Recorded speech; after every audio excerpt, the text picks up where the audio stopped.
The Egyptians believed that dreams always meant something. We're talking about one of the most superstitious, magical-minded countries in the history of the world. Everything was considered to be magic. Every dream was considered to be a prediction of the future. Every dream. They have a dream on the same night. Both of them feel like this dream's got to mean something. But you don't just interpret dreams on your own in Egypt. We'll see that when we get to Pharaoh. You had to go to the scribes of the house of life. You had to go to special magical priests to interpret your dream. Regular people, not just anybody can interpret a dream. That's not how it worked. So there's no one there. There's no priest in the dungeon. So they just assume we cannot figure this out. Our gods are not just going to speak to us. And Joseph looks at them and he says, if I'm going to paraphrase this, here's what he says. Guys, cheer up. God is right here with us. The real God is here in this dungeon. And interpretation of dreams belong to him, not to your weird magic priests, okay?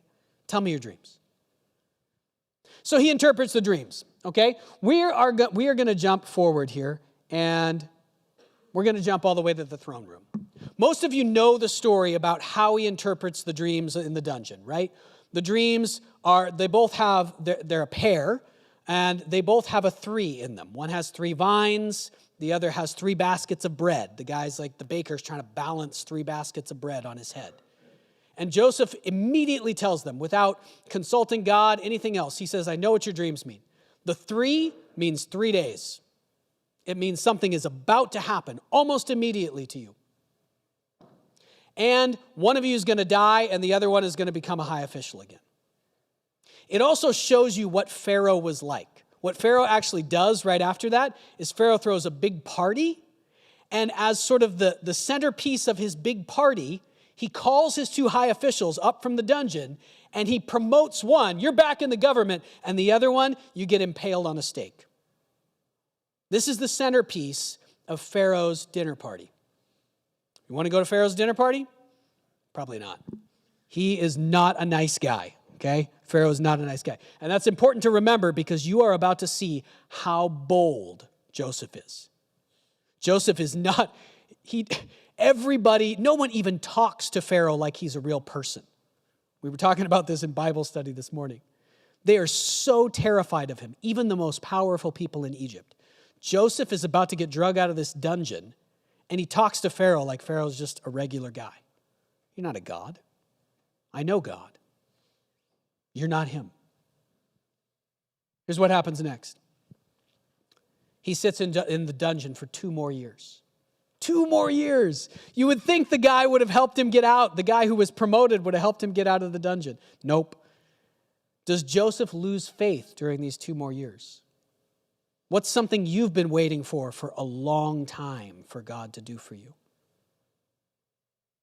2 years. Doesn't seem to waver in his faith at all. When 2 full years had passed, Pharaoh had a dream. He was standing by the Nile River when out of the river came up 7 cows, sleek and fat, and they grazed among the reeds. After them, 7 other cows, ugly and gaunt, came up out of the Nile. Ugly cows. And the cows that were ugly and gaunt ate up the 7 sleek and fat cows. That actually sounds like kind of a terrifying dream. Ugly cows devouring fat cows. Then Pharaoh woke up. He fell asleep again and had a second dream on the same night. 7 heads of grain, healthy and good, were growing out of a single stalk. After them, 7 other heads of grain sprouted, thin and scorched by the east wind. The thin heads of grain swallowed up the 7 healthy, full heads. Then Pharaoh woke up. It had been a dream. In the morning, his mind was troubled, so he sent for his magicians, the scribes of the house of life, and wise men of Egypt. And Pharaoh told them his dreams, but no one could interpret them for him. Okay, several things here. First of all, what kind of a government was this? Pharaoh has 2 dreams on the same night, and it is a national emergency. It is. Sometimes we complain about our government, but it's better than this. We do not have a national emergency when Trudeau has a dream, okay? So Pharaoh, he's like a gangster with nobody keeping him in check, and they believe he is the embodiment of the sun god on earth. He has a double dream. Everybody's freaking out. He's calling in, these guys are rousted out of it. It's a national emergency. The second thing, and this is something that has often puzzled people. It puzzled me for a long time, till this month, actually. It puzzled Dr. Bob Breyer as he read, as an Egyptologist, reading this story, and I think he's given us the answer. And we're going to go over that in a minute. Why, here's the puzzle, why can his magicians not interpret the dream? It seems like, if there's a national emergency and gangster Pharaoh who impales people on stakes is calling you up, tell me this dream right now, aren't you just going to make something up? Like something.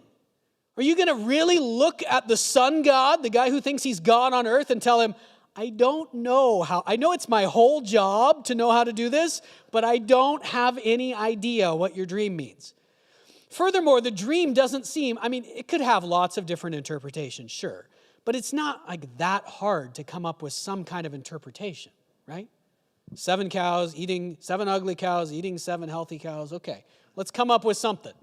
No, they can't come up with anything. Why? Why can't they interpret the dream? These are the people that the high officials wanted. They were sad in the dungeon because they couldn't get to these scribes of the house of life to interpret the dream. But why can't the scribes interpret it? Here's the answer. Egyptians didn't make anything up. Ancient Egyptian society and magic and their religion, it was one of the most conservative environments in the history of the world. They never changed anything. For 3,000 years, the Egyptians had the same art. If you look at art from the time of Cleopatra or art from the very first pharaohs, it's identical, almost identical. They didn't change anything. Their magic spells, they believed the magic spells had power because they were super, super old. This is in the British Museum. It is part of a set of papyri found in Egypt, and it is one of many instances of a magical Egyptian dream book that had been discovered. It is a magic scroll that tells you how to interpret dreams. Notice some of the words on the scroll are in red ink. Do you see that? This would have been immensely valuable in ancient Egypt. Probably cost more than a house, like a big house. Here's the kinds of stuff it says. It's just a list. If a man sees himself, fill in the blank, good or bad. If it's bad, the word bad is in red. Here's what it means. The whole scroll is just a list like this. Here's the kinds of things it says. If a man sees himself, it actually says this on the scroll. If a man sees himself looking out a window in his dream, that's good. It means he's going to be heard. His prayer is going to be answered. Whatever he wants, he's going to get it. Oh, that's cool. It's not true. Don't buy in. By the way, don't buy into the dream book. They were not right. Okay, if you see yourself looking out a window, don't think, oh, I saw myself looking out a window in a dream. God's going to answer my prayer. No, God's going to answer your prayer because Jesus died for you. Okay, not because you were looking out of the window in a dream. If a man sees himself, wait, did I miss one? This one, okay.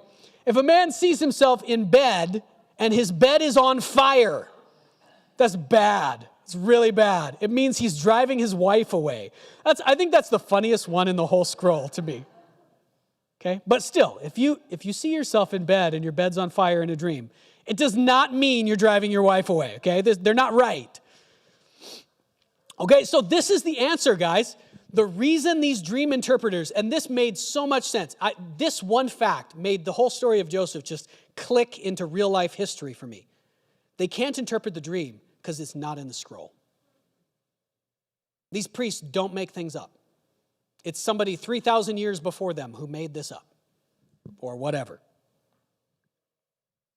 So they send for Joseph. National emergency.